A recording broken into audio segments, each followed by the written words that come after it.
इस वीडियो में कवर करेंगे कार्बन एंड इट्स कंपाउंड। और मेरा आप लोगों को एक सजेशन होगा कि इस वीडियो को जब भी देखो तो एक फ्लो में पूरा वीडियो को देखने की कोशिश करना। आधा आधा देखोगे तो पूरा एक प्रॉपर अंडरस्टैंडिंग इसमें नहीं बन पाएगा, है ना।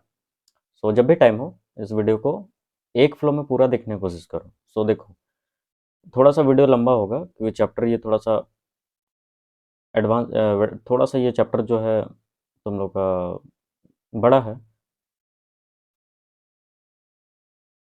तो कोशिश करना कि वीडियो को एक फ्लो में देखना, है ना।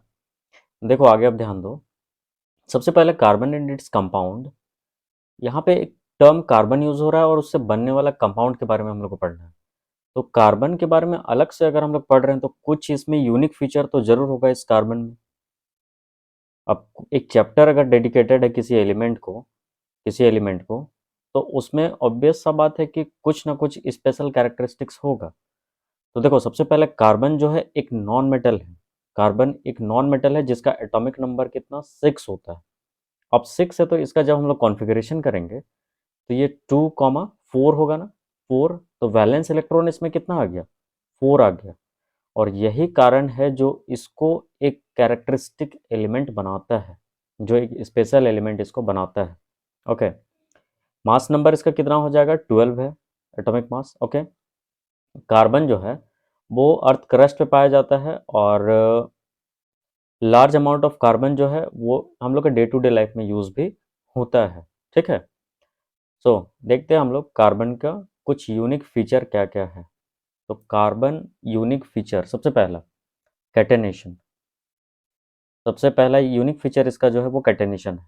The self linking property of carbon is called catenation. Self linking property का मतलब एक कार्बन के पास कैपेसिटी होता है कि वो दूसरे कार्बन तीसरे के साथ जुड़ते जाता है इस तरीके से, और एक चेन का फॉर्मेशन करता है। तो कार्बन का जो सेल्फ लिंकिंग प्रॉपर्टी है इसको कैटेनेशन कहा जाता है। ये पहला इसका यूनिक फीचर है कार्बन का। ठीक है। अब एग्जाम में इसको देखो कुछ अलग अलग तरीके से भी पूछ सकते हैं। कैरेक्टरिस्टिक फीचर बोल देगा, यूनिक फीचर बोल देगा, है ना। कार्बन जो है वो बाकी एलिमेंट से अलग क्यों है। तो पहला क्या हो गया, कैटेनेशन हुआ। दूसरा है इसका टेट्रावैलेंसी।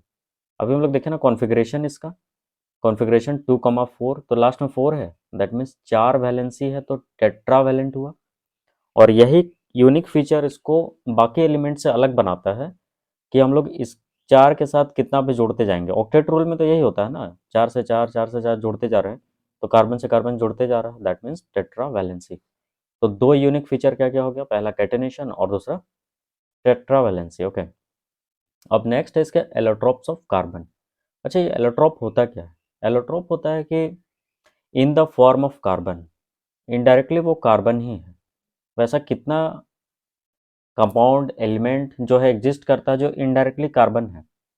तो नेचर में जो पाया गया वो मेनली 3 टाइप का जो है वो एलोट्रॉप है, दैट इज डायमंड, ग्रेफाइट और बकमिंस्टर फुडरेन। ओके, सो डायमंड और ग्रेफाइट जो है एलोट्रॉप कार्बन का है, जिसको हम लोग देखो क्या कहते हैं, नॉन फॉर सेंचुरीज, बहुत टाइम से ये जाना जा रहा है। ठीक है।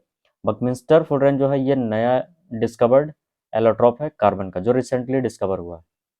अब एक एक करके हम लोग सारे एलोट्रॉप को डिटेल में जानते हैं। सबसे पहला देखो डायमंड। डायमंड, देखो डायमंड है ना ये। डायमंड जो है एक कलरलेस ट्रांसपेरेंट सब्सटेंस होता है। ठीक है, पारदर्शी, हम लोग आसपास इसमें देख सकते हैं। ये क्वाइट हैवी हार्ड, सबसे हार्डेस्ट सब्सटेंस भी काउंट में आता है ये तुम्हारा डायमंड। ठीक, ये रिजिड स्ट्रक्चर है। और डायमंड जो है उसका यूज़ देखो क्या है कि diamond are used in cutting instrument, जैसे ग्लास कटर है, शीशा वगैरह को जहाँ पे काटा जाता है तो उसमें शार्प कट मिलता है देखना। तो वो शार्प कट के लिए उसमें क्या यूज़ होता है, इक्विपमेंट में डायमंड यूज़ होता है। ठीक है, ज्वेलरी मेकिंग में यूज़ होता है। ठीक है। और एक चीज़ तुम लोग इसमें ध्यान देना, जो डायमंड का स्ट्रक्चर है उसमें हर एक सेंट्रल एलिमेंट अगले 4 से जुड़ा हुआ रहता है डायरेक्ट कॉन्टेक्ट में। और ऐसे हम लोग अगर इसको सेंट्रल एटम ले रहे हैं तो फिर 1 2 3 4, और ऐसे करते करते हम लोग जब इसको जोड़ते जाएंगे तो एक बहुत बड़ा सा स्ट्रक्चर ये बनाता है।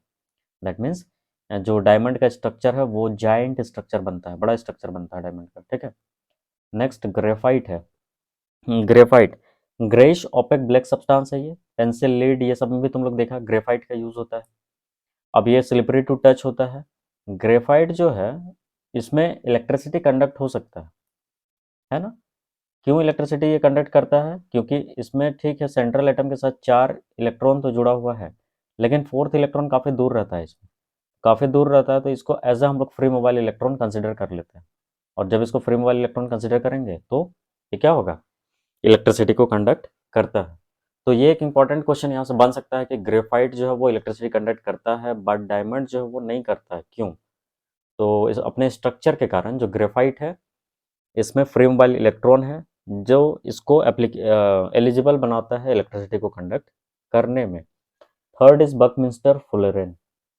ओके, ये भी कार्बन का एलोट्रॉप है जो 60 कार्बन से बना हुआ है। दैट्स वाई इसका जो फॉर्मूला बनता है वो C60 है, बकमिंस्टर फुलरेन का। ठीक है, ये फुटबॉल लाइक शेप में होता है, फुटबॉल लाइक स्ट्रक्चर है इसका बकमिंस्टर फुलरेन का, जिसमें 20 हेक्सागन्स है। हेक्सागन मीनिंग कि देखो 1 2 3 4 5 6, 6 साइडेड जो ऐसा फिगर बनेगा, ऐसा टोटल 20 इसमें बनता है। और 12 पेंटागॉन्स है। पेंटागॉन्स मतलब जो 5 साइड से बॉन्डेड है, ठीक? वैसा भी स्ट्रक्चर होगा जो 1 2 3 4 5, 5 साइड से बॉन्डेड होगा। तो 5 साइड से बॉन्ड वाला 12 है और 6 साइड से बॉन्ड वाला 20 हेक्सागन्स है। ठीक है, बकमिस्टर फुलरेन जो है वो डार्क सॉलिड होता है एट रूम टेम्परेचर, और ये ना ही हार्ड है ना ही सॉफ्ट है। मतलब डायमंड और ग्रेफाइट के बीच में हम लोग इसको रख सकते हैं, बकमिस्टर फुलरेन को। ठीक है, अगर ये कंडक्ट इलेक्ट्रिसिटी नहीं कर रहा है, ये कर रहा है, तो ये सेमीकंडक्टर है। ठीक है, नेक्स्ट आप ध्यान देना आगे, ऑर्गेनिक कंपाउंड क्या होता है।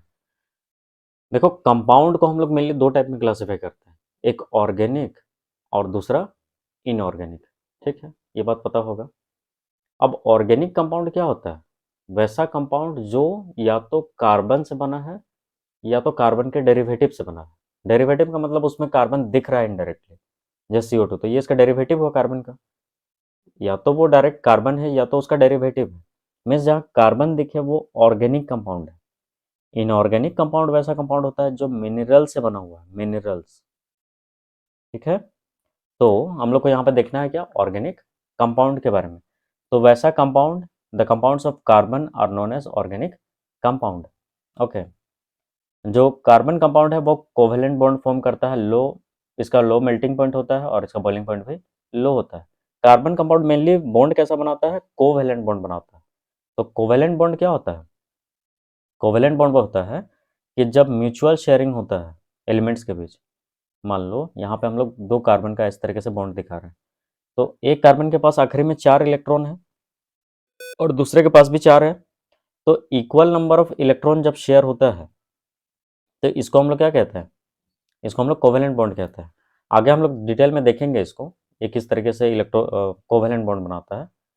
ओके, जितना ऑर्गेनिक कंपाउंड है वो नॉन कंडक्टर है इलेक्ट्रोलाइट का, इलेक्ट्रिसिटी का। Most of the organic compound जो है वो इलेक्ट्रिसिटी कंडक्ट नहीं करता है, क्योंकि ये कोवेलेंट कंपाउंड फॉर्म करेगा और इसमें फ्री मोबाइल इलेक्ट्रॉन का प्रेजेंस नहीं होता है, इसलिए इसमें इलेक्ट्रिसिटी कंडक्ट नहीं होगा। Okay, the study of carbon compound such as hydrocarbon and their derivatives is under organic chemistry. हम लोग जो कार्बन कंपाउंड का स्टडी है वो किसके अंदर करते हैं? ऑर्गेनिक केमिस्ट्री के अंदर करते हैं। और कार्बन, कार्बोनेट, हाइड्रोकार्बोनेट या कार्बाइड, ये सब का स्टडी हम लोग किस में करते हैं? इनऑर्गेनिक केमिस्ट्री में करते हैं। ठीक है, ओके। अब स्टार्ट हम लोग करते हैं इसको फर्स्ट हाइड्रोकार्बन से। हाइड्रोकार्बन क्या होता है? देखो as the name suggested, hydro means इसमें हाइड्रोजन का प्रेजेंस होगा और कार्बन मीन्स कार्बन होगा। तो वैसा कंपाउंड जिसमें हाइड्रोजन और कार्बन प्रेजेंट है इसको हाइड्रोकार्बन कहा जाएगा। For example CH4। अब ये क्या है हम लोग आगे देखेंगे अभी इसको, बट फिलहाल हम लोग समझते हैं, देखो इसमें कार्बन और हाइड्रोजन दोनों ही दिख रहा है ना, तो इस टाइप का जहाँ कंपाउंड दिखे तो हम उसको क्या कहेंगे? हाइड्रोकार्बन कहेंगे। ठीक है, the compound made up of hydrogen and carbon only are called hydrocarbon. Okay, अब मेनली इसमें जो हाइड्रोकार्बन है वो दो टाइप का होता है, एक सेचुरेटेड हाइड्रोकार्बन और दूसरा अनसेचुरेटेड हाइड्रोकार्बन। अब देखो सैचुरेटेड हाइड्रोकार्बन क्या होता है। सेचुरेट होने का मतलब ये स्टेबल है, और जो भी कंपाउंड स्टेबल है वो फर्दर रिएक्ट नहीं करेगा किसी के साथ, क्योंकि वो स्टेबल है। तो सैचुरेटेड हाइड्रोकार्बन वैसा हाइड्रोकार्बन होता है जिसके बीच सिंगल बॉन्ड एग्जिस्ट करता है। देखो इस तरीके का अगर सिंगल बॉन्ड दिख रहा है मीन्स ये सैचुरेट है, सैचुरेटेड है। बट अगर तो उसके बीच डबल बॉन्ड या तो ट्रिपल बॉन्ड दिख रहा है, तो ये अनसेचुरेटेड है, जो कि हम लोग आगे देखेंगे नेक्स्ट स्लाइड में। ठीक है, तो सेचुरेटेड को लेके इतना बात ठीक है, समझ आ रहा है कि ये फर्दर रिएक्ट नहीं करता है, ये स्टेबल होता है। और सबसे इंपॉर्टेंट बात, जो सेचुरेटेड हाइड्रोकार्बन है उसको अल्केन कहा जाता है, एल्केन, ए एन ई, इसका suffix A N E use होता है, ए एन ई। ठीक है, सो ए नहीं हो गया, अब आगे देखना है, इसमें ध्यान देना। अनसेचुरेटेड हाइड्रोकार्बन, अनसेचुरेटेड हाइड्रोकार्बन में दो आएगा, एक डबल बॉन्ड और एक ट्रिपल बॉन्ड।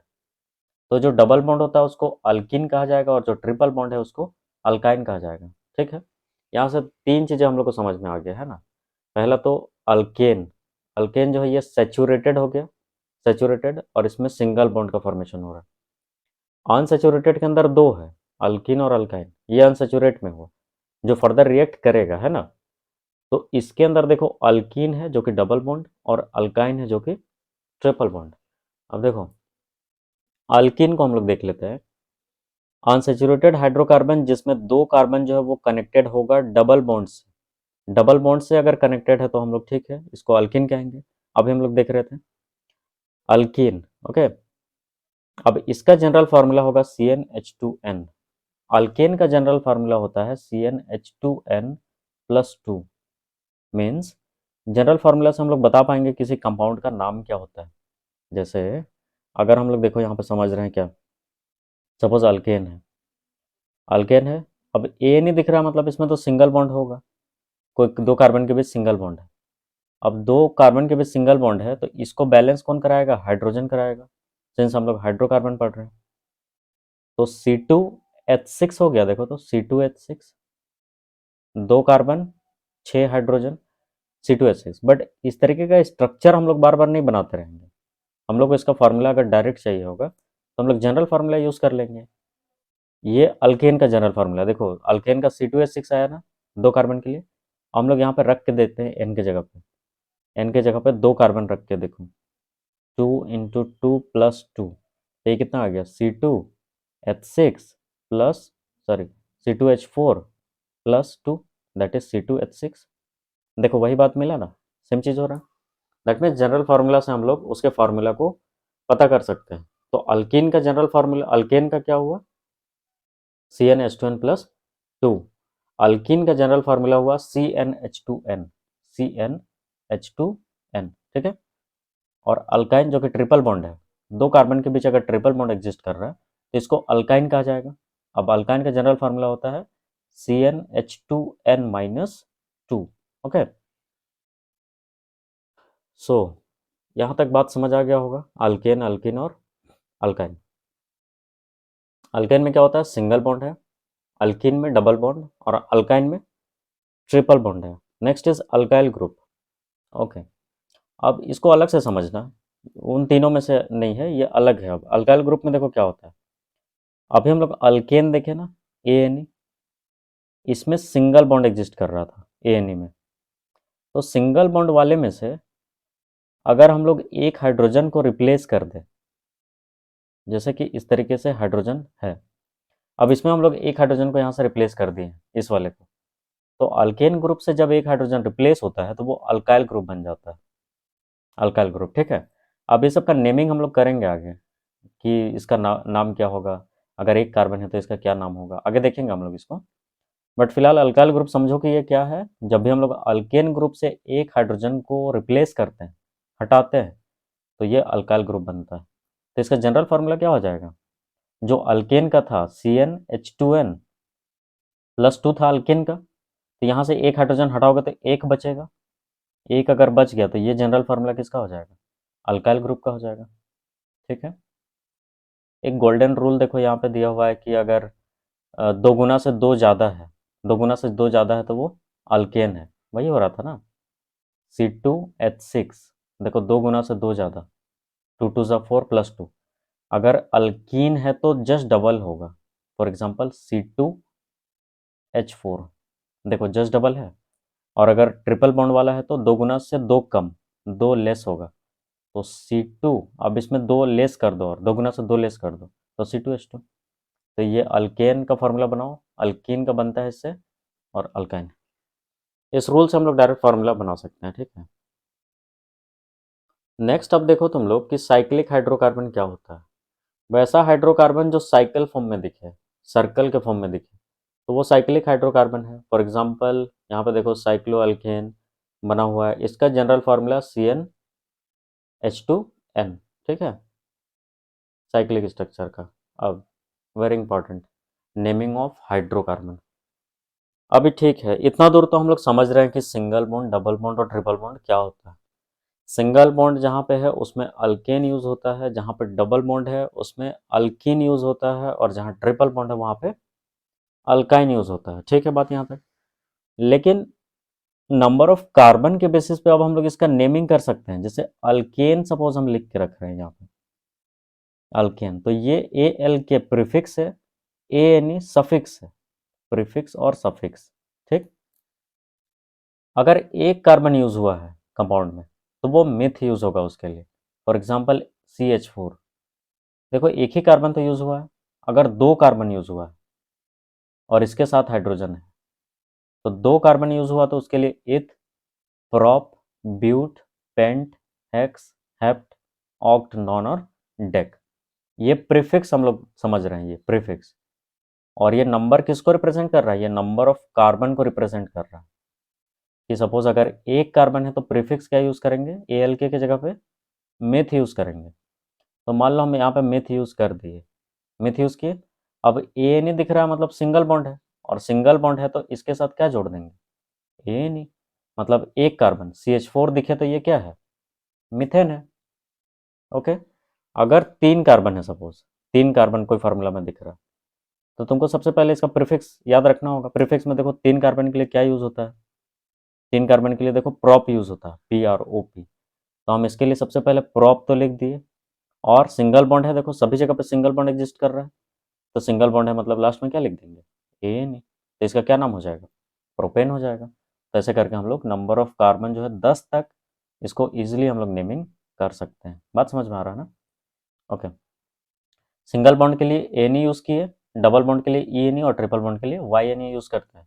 जैसे एक डबल बॉन्ड का देखो एग्जांपल समझ लो, यहाँ पर देखो फॉर एग्जांपल दो कार्बन के बीच डबल बॉन्ड है, ठीक है। अब बैलेंस करने के लिए तो इसमें चार ही हाइड्रोजन लगेगा, चार ही लगेगा ना। कैसे कि इसमें देखो चार इलेक्ट्रॉन है, तो इधर दो शेयर किया, तीन, चार, अपना चार शेयर कर दिया। हाइड्रोजन अपना एक शेयर किया, ये हाइड्रोजन अपना एक शेयर किया। इस कार्बन के पास भी चार था आखिरी में, तो एक, दो, तीन यहाँ तक शेयर किया, देखो एक इधर चौथा शेयर किया, तो इधर से दो ही हाइड्रोजन इसको बैलेंस कर रहा है, ठीक है ना। तो इसमें देखो इसका क्या नेमिंग हो जाएगा, इसका नेमिंग हो जाएगा दो कार्बन। तो दो कार्बन के लिए प्रीफिक्स तीनों में सेम लगेगा।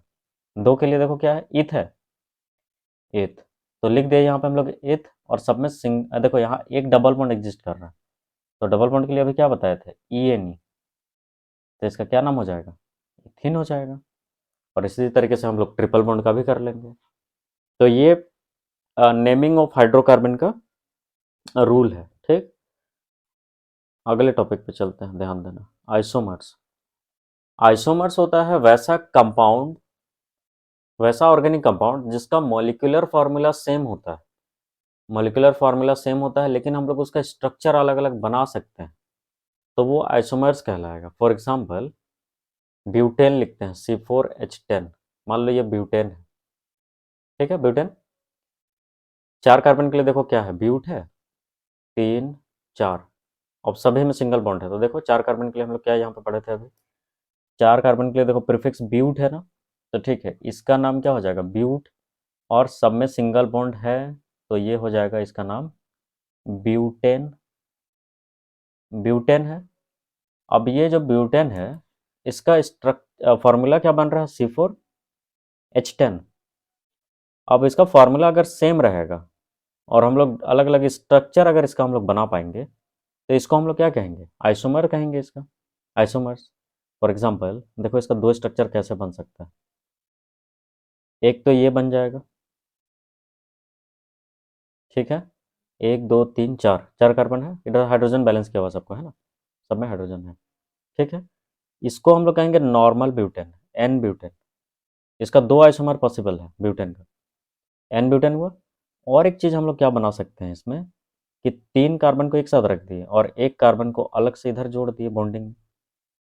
बट फिर भी तो इसका फॉर्मूला तो सेम ही है अभी भी, C4H10, लेकिन इसका नाम चेंज हो गया और ये हो गया आइसोब्यूटेन। आइसोब्यूटेन, बात समझ में आ रहा है?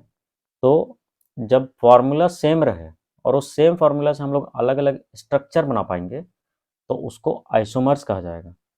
और इस पूरा बनने का प्रोसेस को हम लोग आइसोमेरिज्म कहते हैं। इस फेनोमेनन को आइसोमेरिज्म कहा जाता है। क्लियर बात यहाँ तक? नेक्स्ट पे देखो, चलते हैं, ध्यान देना। Homologous series. अब ये होमोलोगस सीरीज क्या होता है? तो वैसा सीरीज, सीरीज मतलब कोई एक सीरीज, एक पैटर्न फॉलो होगा। CH4, C2H6, C3H8। अगर अल्केन ग्रुप बनाते जाओगे तो देखना तुम लोग को ऐसा फार्मूला मिलते जाएगा। बना के चेक करना एक बार इसको। C4H10 और एंड सो ऑन, 10 तक हम लोग बना सकते हैं ऐसे। तो ये अल्केन ग्रुप हम लोग फॉर्म कर रहे थे अभी। अल्केन ग्रुप का ये फार्मूला चल रहा है। अल्कीन अल्काइन भी हम लोग बना के चेक कर सकते हैं। तो होमोलोगस सीरीज वैसा सीरीज होता है जो एक कार्बन, एक कार्बन और दो हाइड्रोजन से डिफर करता है। अब इसमें हम लोग चेक करते हैं, देखो, बाद वाले से पहले वाले को माइनस करो तो 2 carbon minus 1 carbon, that is 1 carbon. 6 hydrogen minus 4 hydrogen, that is 2 hydrogen. CH2 हुआ, देखो तो।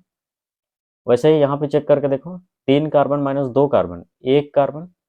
8 हाइड्रोजन माइनस 6 हाइड्रोजन, 2 हाइड्रोजन। तो हर बार देखो CH2 का डिफरेंस आ रहा है क्या? तो होमोलोगस का मतलब ही होता है कि वैसा सीरीज जिसमें डिफरेंस सेम रहे। सेम, तभी तो उसको होमोलोगस कहा जाएगा। ठीक है। तो एक कार्बन 2 हाइड्रोजन से डिफर कर रहा है तो इसको हम लोग कैसा सीरीज कहेंगे? होमोलोगस सीरीज कहेंगे। ठीक है। एक कार्बन और 2 हाइड्रोजन से डिफर करेगा। ठीक है बात यहाँ तक। ये क्या कहलाया? Homologous series. अब इसका कैरेक्टरिस्टिक्स देखो, कुछ समझते हैं हम लोग कि इसका कैरेक्टरिस्टिक्स क्या क्या है होमोलोगस सीरीज का। देखो, जो होमोलोगस सीरीज है इसमें अभी हम लोग क्या समझे? एक कार्बन और 2 हाइड्रोजन से डिफर करता है ये सीरीज। इतना बात तो समझे हम लोग अभी। कैरेक्टरिस्टिक्स में देखो, जितना भी मेंबर्स है उसका सेम जनरल फार्मूला होगा। अच्छा, हम लोग अगर अल्केन का सीरीज देख रहे हैं, सिंगल बॉन्ड वाला, तो सिंगल बॉन्ड का जनरल फार्मूला तो वही है ना, CnH2n, CnH2n प्लस 2। तो जितना भी कंपाउंड है सबका तो जनरल फार्मूला सेम ही यूज हो रहा है। ठीक है, फर्स्ट पॉइंट क्लियर है। होमोलोगस सीरीज के सारे मेंबर का जनरल फार्मूला जो है वो सेम होगा। नंबर 2, कोई भी दो एडजेसेंट होमोलोगस सीरीज है वो एक कार्बन 2 हाइड्रोजन से डिफर कर रहा है। ठीक है, ये तो हम लोग डेफिनेशन में ही देख लिए इसका। दूसरा पॉइंट भी क्लियर है। Third is difference in molecular mass of any two adjacent is 14U। अच्छा, दो कंपाउंड अगर है, जैसे हम लोग अल्केन का बना रहे हैं CH4 और C2H6, तो इसके बीच का जो मॉलिक्यूलर मास का डिफरेंस है वो भी तो सेम आएगा।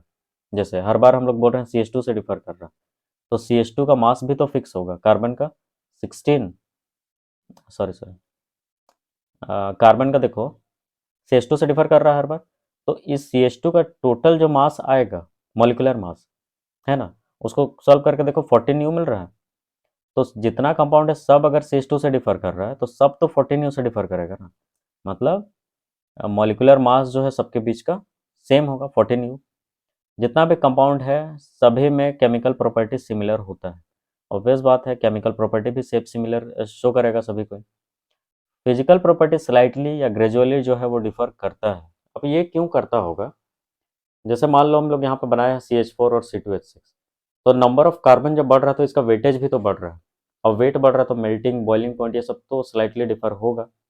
दैट्स वाई जो इसका फिजिकल प्रॉपर्टी है वो थोड़ा सा डिफर करता है। एक बार जल्दी से हम लोग सारे कैरेक्टरिस्टिक्स को रिवाइज कर लेते हैं। सबसे पहला हम लोग इसमें क्या देखें? इस होमोलोगस सीरीज का जो जनरल फार्मूला है वो सेम होगा। दूसरा, एक कार्बन 2 हाइड्रोजन से डिफर करेगा, हर एक कंपाउंड के बीच का डिफरेंस। थर्ड, जो डिफरेंस है मॉलिक्यूलर मास का होमोलोगस सीरीज में वो 14U का होगा। थर्ड, सारे कंपाउंड का जो केमिकल प्रॉपर्टी है वो सिमिलर होगा। और जितना भी कंपाउंड है उसका फिजिकल प्रॉपर्टी स्लाइटली डिफर करेगा। नेक्स्ट टॉपिक देखो, functional group. Okay, functional group देखो क्या होता है। वैसा एटम या ग्रुप ऑफ एटम, वैसा एटम या तो ग्रुप ऑफ एटम जिसको जब हम कार्बन चेन में इंक्लूड कर देते हैं, जैसे यहाँ पे हाइड्रोजन को हटाए और इसके जगह पे इंक्लूड किए इसको, तो फंक्शनल ग्रुप क्या होता है कि जैसे हम इसको इंक्लूड किए एटम या ग्रुप ऑफ एटम को, किस में, कार्बन चेन में, तो इंक्लूड किए तो इस कार्बन चेन का जो प्रॉपर्टी है इसको ये अपने जैसा बना देगा, ओ एच, इसका जो भी प्रॉपर्टी होगा वो अपने जैसा इसको फॉर्म कर देगा। तो इसका प्रॉपर्टी को जैसा ही अपने जैसा ये बना देता है, इसको हम लोग फंक्शनल ग्रुप कहेंगे। इसको, ये ओ एच जो है ये फंक्शनल ग्रुप हो गया।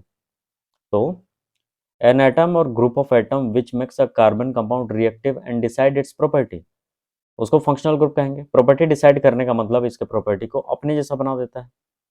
अब कुछ कुछ फंक्शनल ग्रुप देखो कौन कौन सा है, देखो हेलोजन ग्रुप हुआ, alcohol, aldehyde, ketone, carboxylic acid, alkene और अल्काइन। ठीक है, एक एक करके हम लोग देखते हैं सभी को। देखो हेलोजन ग्रुप, हेलोजन ग्रुप में देखो मेनली हेलोजन ग्रुप कौन सा है, 17th ग्रुप है, जहाँ पे फ्लोरीन, क्लोरीन, ब्रोमीन, आयोडीन है। ठीक है, ये सब है ना हेलोजन ग्रुप में। तो जब हेलोजन ग्रुप को हम मेन कार्बन चेन में जोड़ देंगे एज अ फंक्शनल ग्रुप, तो ये कैसा कहलाएगा, हेलोजन ग्रुप का फंक्शनल ग्रुप जुड़ा है इसमें, जिसके प्रॉपर्टी को कैसा बना देगा, हेलोजन ग्रुप के जैसा बना देगा। The hello group can chloro bromo iodo, chloro bromo iodo. ठीक है, एलिमेंट्स जैसे क्लोरीन हो गया, ब्रोमीन, आयोडीन, इसको कलेक्टिवली हेलोजेंस कहा जाता है और इसके लिए सिंबल एक्स यूज होगा। ठीक है, एक्स यूज होगा। तो पहला हम लोग को फंक्शनल ग्रुप देख लिया, दैट इज हेलोजन ग्रुप, है ना। नेक्स्ट इसमें देखो अल्कोहल ग्रुप है, अल्कोहल ग्रुप। अब नेमिंग जब करते हैं तो उसके लिए हम लोग कुछ और लिखेंगे, और इसके लिए जब सिंबल यूज करेंगे मेन चेन में तो वो कुछ और होगा। इन दोनों में डिफरेंस समझना। जैसे एक कार्बन चेन है, इसमें हम यहाँ पे ओ OH जोड़ दिए, तो ओ OH देखो यूज होता है अल्कोहल के लिए। ठीक है, तो सिंबल में हम ओ OH जोड़े, बट इसका जब नाम लिखेंगे तो इसमें हम लोग ओ एल लिखते हैं, ओ एल, ओ एल। अब खुद से देखो यहाँ पे दो कार्बन के लिए हम लोग क्या लिख रहे थे तभी, ईथ लिख रहे थे क्या, प्रीफिक्स इथेन, ए एन, क्योंकि यहाँ सिंगल बॉन्ड है सब में, ए एन तक गए और लास्ट में ई को रिप्लेस करेगा कौन, ओ एल, तो इसका नाम क्या हो जाएगा, इथनॉल, इथनॉल। ठीक है, मेन चेन में ये यूज होगा, नाम इसका ये लिखेंगे। सब फंक्शनल ग्रुप में ये चीज़ लागू होता है कि नाम कुछ उसका कुछ और होगा, उसका सिंबल में कुछ और यूज होगा। यहाँ पे जैसे हम लोग एक्स यूज करेंगे फ्लोरीन क्लोरीन की जगह पे, और इसके जगह पे फ्लोरो, अगर फ्लोरीन जुड़ा है तो फ्लोरो, क्लोरीन जुड़ा है तो क्लोरो, प्रीफिक्स है ये। प्रीफिक्स मतलब इसका नाम पहले होता है, तो हम लोग क्या लिखते हैं, क्लोरोमीथेन, क्लोरोइथेन, फ्लोरोइथेन। ठीक है, सॉरी सॉरी, समझ आ रहा है यहाँ तक, ओके।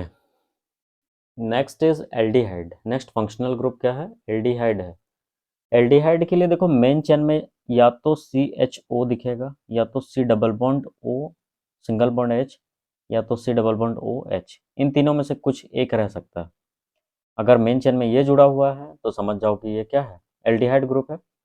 और एल्डिहाइड के लिए हम लोग लिखते क्या है, देखो ए एल, ए एल इसके लिए लास्ट में हम लोग लिखते हैं।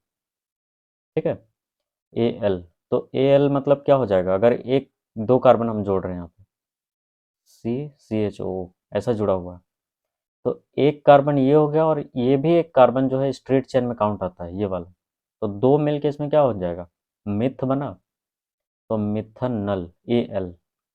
तो एल्डिहाइड के लिए क्या होगा, ए एल। अब ये नामिंग नेमिंग जो है, नाम जो इसका लिखना है, इसको पहचानने के लिए क्या करना होगा तुमको, ये सिंबल पता होना चाहिए, ये सिंबल पता होना चाहिए क्या यूज़ हो रहा है। ओ एच देखिए, मतलब ये अल्कोहल जुड़ा है, अल्कोहल जुड़ा है मतलब हम क्या लिखेंगे इसके लिए, ओ एल, ये चीज़ पता होना चाहिए। ठीक है, next functional group is ketone group. अब कीटोन ग्रुप के लिए सी डबल बॉन्ड में ओ दिखेगा, इस तरीके से दिखे, ऐसा दिखे, या तो सी ओ दिखे डायरेक्ट, तो समझ जाना कि ये कौन सा ग्रुप है, कीटोन ग्रुप है। और कीटोन ग्रुप के लिए हम लोग लिखते क्या है, ओ एन ई। ठीक है, तो लेट सपोज कि हम लोग इसमें ऐसा जोड़ा हुआ है इसमें। ठीक है, तो तीन कार्बन अगर दिख रहा है तो तीन कार्बन के लिए क्या हो जाएगा, प्रोपेन, तीन कार्बन के लिए प्रोपेन, और लास्ट में ओ एन ई, तो इसका नाम क्या हो जाएगा, प्रोपेनॉन हो जाएगा। इस तरीके से बाकी कंपाउंड का भी हम लोग नेमिंग कर लेंगे, ब्यूटेनॉन, पेंटानॉन, हेक्सानोन, ठीक है ना। Next is carboxylic group. Carboxylic acid है ना, और कार्बोक्सिलिक एसिड के लिए हम बता दें क्या यूज़ करते हैं हम लोग, ओइक एसिड लास्ट में, ओइक एसिड, ओइक एसिड, ठीक। तो यहाँ पे देखो, इसके लिए स्ट्रक्चर में दिखेगा COOH जुड़ा हुआ, या तो C डबल बॉन्ड के साथ O देन OH।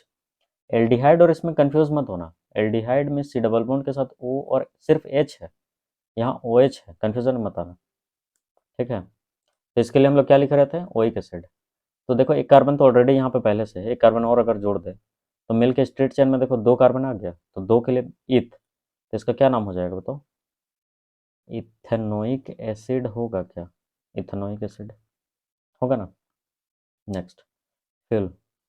फ्यूल क्या होता है, a fuel is a material that has energy stored in it. Fuel हम लोग उसी को कहेंगे जिससे हम लोग कुछ एनर्जी को जो है वो गेन कर सकते हैं, जिससे हम कुछ एनर्जी लेते हैं वो फ्यूल है। पेट्रोल डीजल मान लो हम लोग यूज़ कर रहे हैं अपने व्हीकल में, तो क्या उससे हम एनर्जी को ले रहे हैं, जो एनर्जी उसमें स्टोर है। तो फ्यूल क्या है, वैसा मटेरियल है जिसमें एनर्जी स्टोर होता है, जब हम लोग उसको जलाते हैं तो एनर्जी रिलीज होता है और वहाँ से हीट हम लोग को मिलता है, ठीक है। Most of the common fuels जो है वो इधर फ्री कार्बन होता है या तो कार्बन कंपाउंड होता है। ज़्यादातर फ्यूल जो है जो आज हम लोग यूज़ कर रहे हैं उसमें क्या क्या आएगा, कोल आएगा, पेट्रोलियम और नेचुरल गैस। एक एक करके हम लोग देखेंगे आगे इसको, और इसको हम लोग फॉसिल फ्यूल्स भी कहते हैं, ठीक है ना। कोल, पेट्रोलियम, नेचुरल गैस को फॉसिल फ्यूल भी कहा जाता है।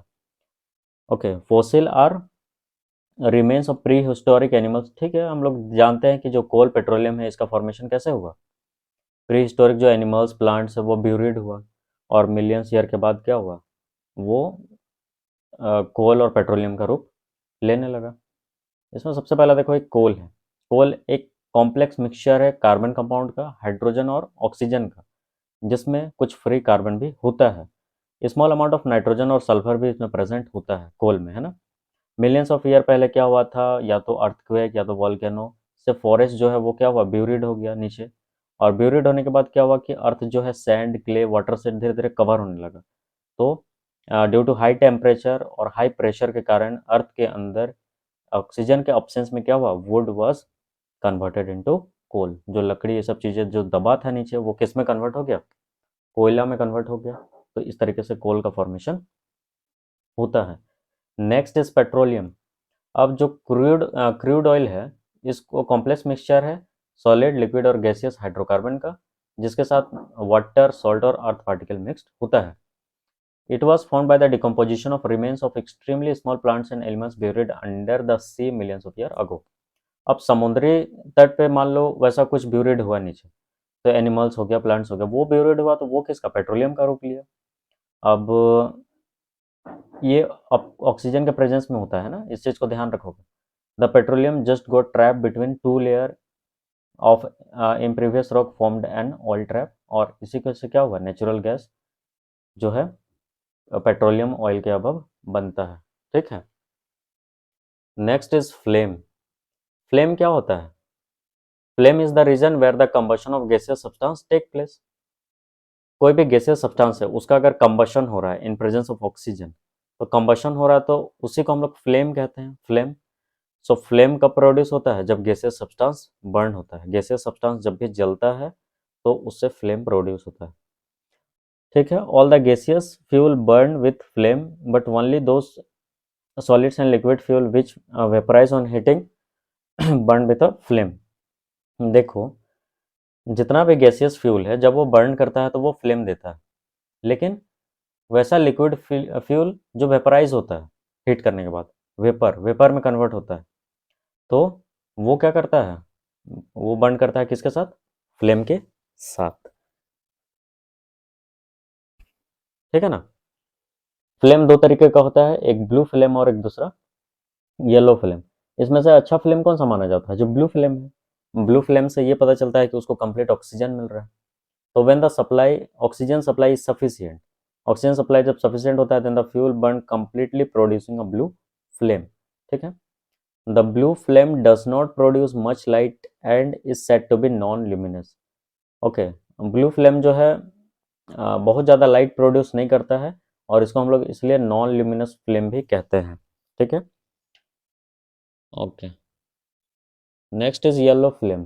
तो when the oxygen supply is insufficient, जब उसको कंप्लीट ऑक्सीजन का सप्लाई नहीं मिल रहा होता तो वो येलो फ्लेम के साथ जलता है, इसको हम लोग क्या कहेंगे, येलो फ्लेम कहते हैं। ठीक है। कंबशन, ये एक इंपॉर्टेंट प्रोसेस है। जब भी कार्बन कंपाउंड को हम लोग एयर के प्रेजेंस में जलाते हैं, कार्बन कंपाउंड, अभी हम लोग देखे था मीथेन एक कार्बन कंपाउंड था, CH4। तो जब भी हम लोग कार्बन कंपाउंड को ऑक्सीजन के प्रेजेंस में रिएक्ट कराते हैं तो इसमें कंबशन होता है। कंबशन होने के बाद कार्बन डाइऑक्साइड, वाटर, हीट और लाइट यहाँ से प्रोड्यूस होता है। इस प्रोसेस को हम लोग क्या कंबशन कहते हैं। ठीक है। Next is substitution reaction. Saturated hydrocarbon being unreactive do not react with any substance. ठीक है।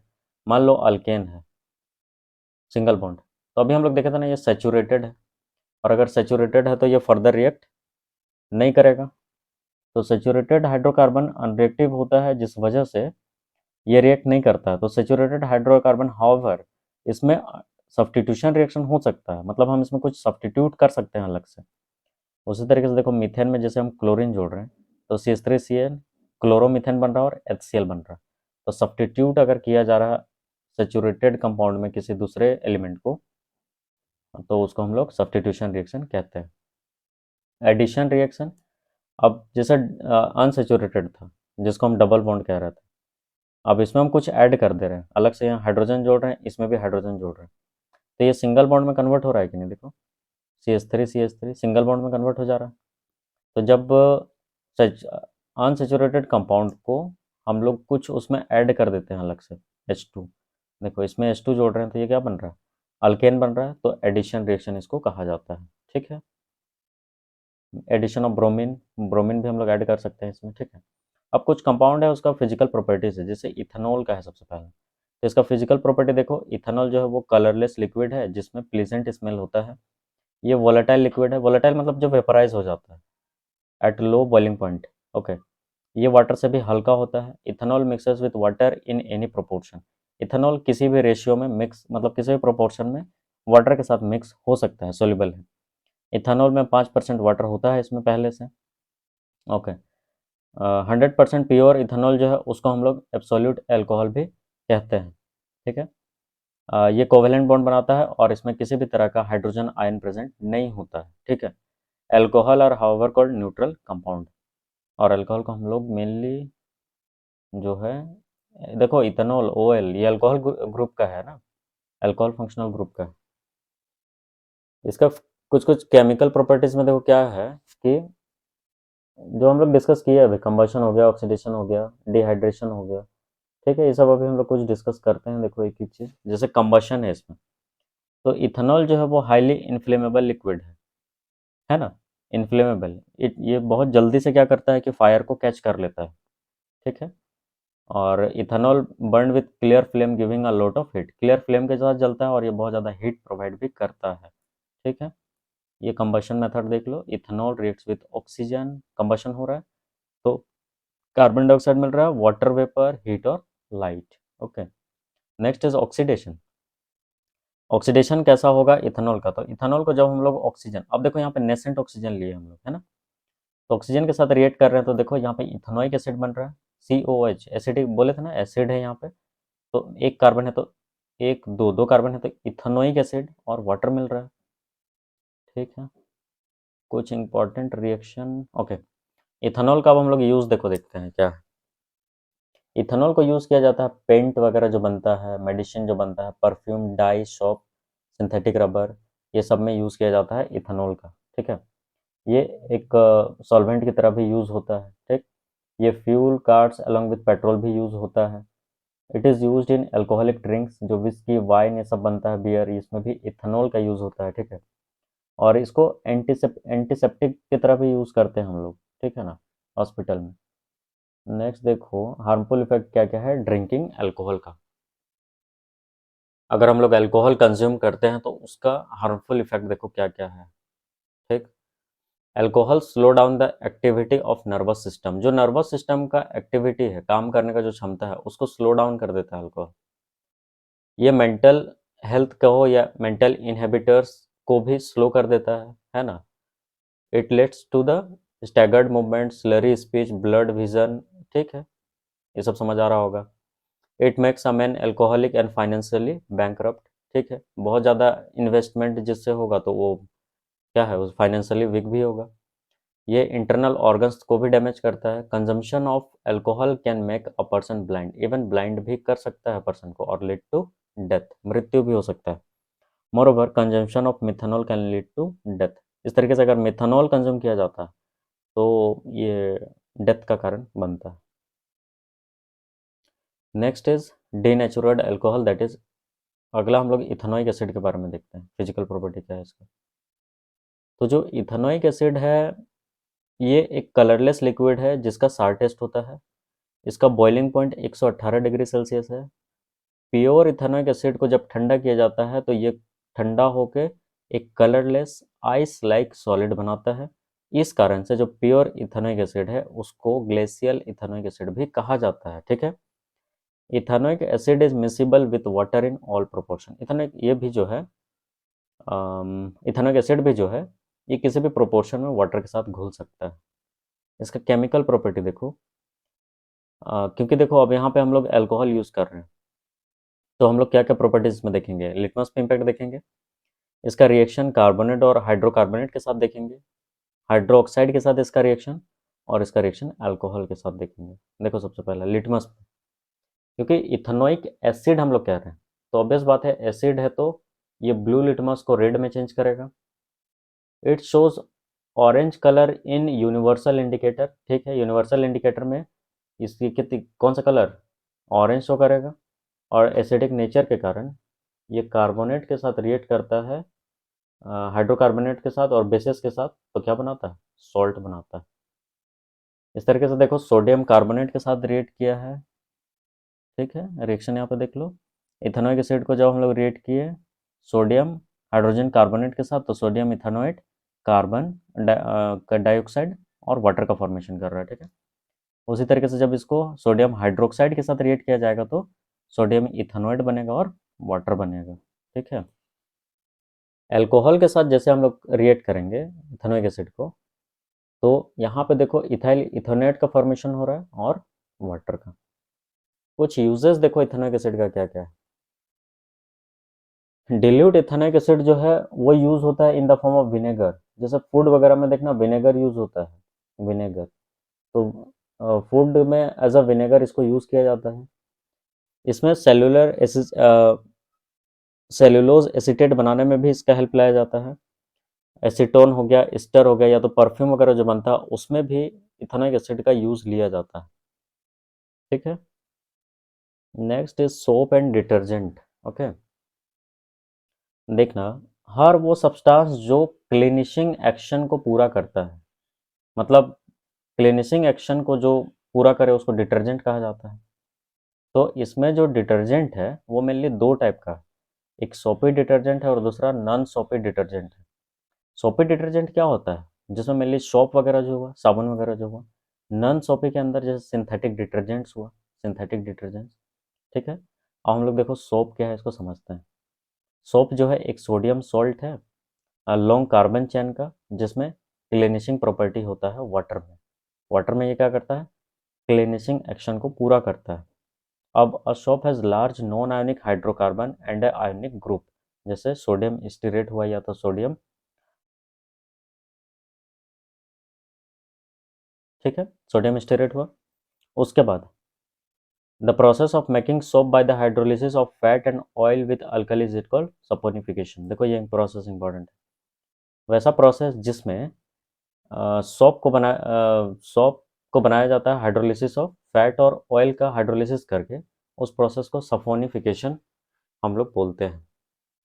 नेक्स्ट है प्रिपरेशन ऑफ सोप। सोप को बनाया कैसे जाता है, इसके लिए क्या क्या मटेरियल्स का जरूरत पड़ता है। सबसे पहले vegetable oil, caustic soda, common salt, ठीक है। इसका प्रोसीजर क्या है, लगभग 20 ml जो है वेजिटेबल ऑयल को लिया जाता है बिकर में, उसमें 30 ml जो है कास्टिक सोडा का सॉल्यूशन उसमें डाला जाता है।